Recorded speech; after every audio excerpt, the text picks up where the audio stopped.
In the criminal jurisdiction in this country, there are two levels of courts. You've got your magistrates' courts, coupled with your youth courts and crown courts. Magistrates' courts have two purposes in criminal law. They can actually try less serious cases, or they can deal with the appearance of, in the first instance, of people who are accused of serious crime.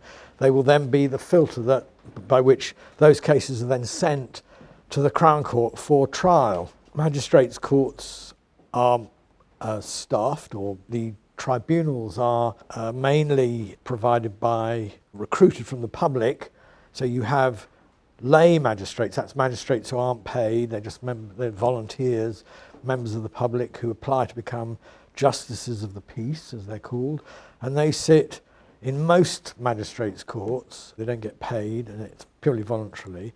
But in a number of courts around the country, we also have professional judges, they're called district judges, who sit alone trying cases and generally dealing with defendants. You'll find in the courts, the magistrates' courts in London, you'll have a distribution. Some courts, at any one court, will be the tribunal will be a lay bench, lay justices of the peace.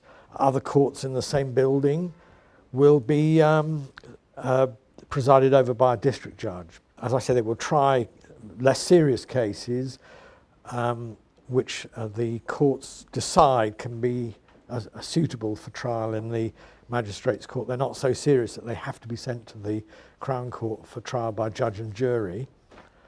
I'll take an example of a case, say, of a serious theft case, not robbery, not burglary. Theft is a type of offence that can be, it's fairly elastic. It can be pretty serious. It can involve a lot of money, for example, that's stolen, or it can be very minor. It can be a very minor shoplifting case. I once did a case at the Old Bailey, extraordinarily enough.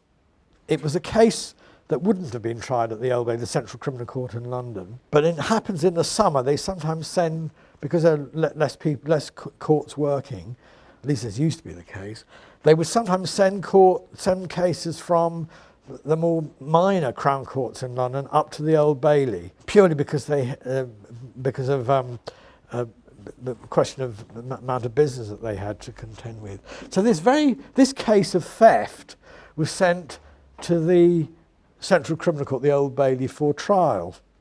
When it reached the court, it happened to be the case happened to be listed in front of the Recorder of London, senior judge at the Central Criminal Court, a man rejoicing in the name of Sir Carl Arvold. He was, I think, a Norwegian by extraction, who was also, believe it or not, the president of the Lawn Tennis Association. So every year he used to give the prizes at Wimbledon. And Sir Carl Arvold took one look at the indictment and exploded with anger. Said, "What on earth is this case doing here?" Because it was literally a packet of peppercorns. Somebody had stolen a packet of peppercorns worth what now? It'd be about 80 pence.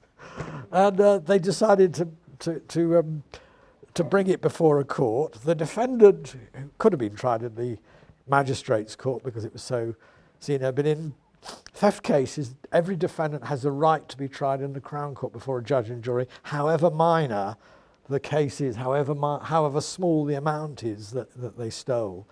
And this defendant decided he wanted to trial before a judge and jury, so it went to somewhere like, I don't know, the Inner London Crown Court. The Inner London Crown Court didn't have the courts available, so they sent it to the Old Bailey, where they'd appeared in front of Sir Carl Arvold, who said, "Ridiculous! Mr. Walter, what is your client? Your client's pleaded not guilty. Will he accept an absolute discharge?" I said, "Oh, I think he'll probably accept that." Yes. So he said, "Quite right too. Costs awarded against the prosecution."